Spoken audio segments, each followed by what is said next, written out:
So the sheetrock's almost done being hung. I just have this section over here.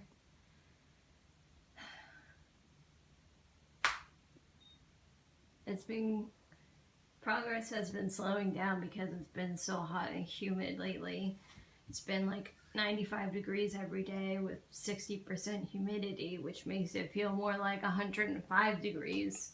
But I really want to get this last section done before tomorrow, because tomorrow is going to be 100 degrees, and then with the humidity probably feel like more like 120. So I really want to get this done, and I'm going to attempt to hide this wire behind the sheetrock.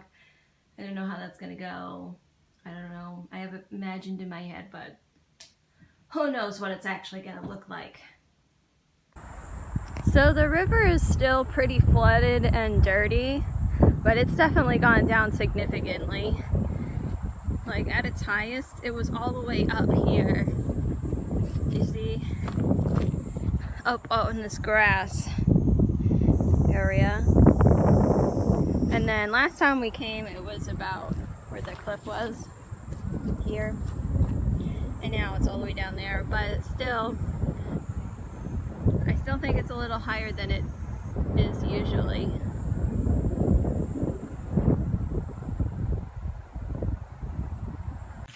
So the other day I took out the burnable garbage, and a few hours later I came back into this room and I found this on this bin.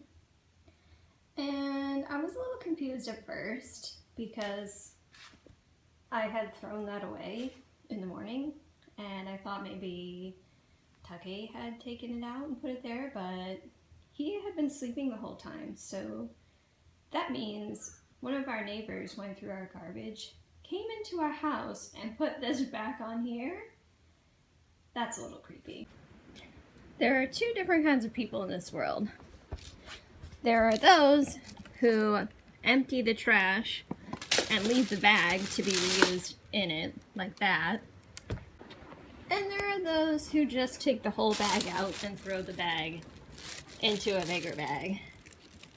What kind of person are you? I'm the kind of person who leaves the bag in. Unless it's really gross. Then I'll take it out. On the bright side, a bunch of the furniture I ordered got delivered, so I want to try and put that together. Look at my vanity. It's like a pretty princess vanity. I'm so happy. But it was a pain to put together. And I also put that together, but I still have another one to do.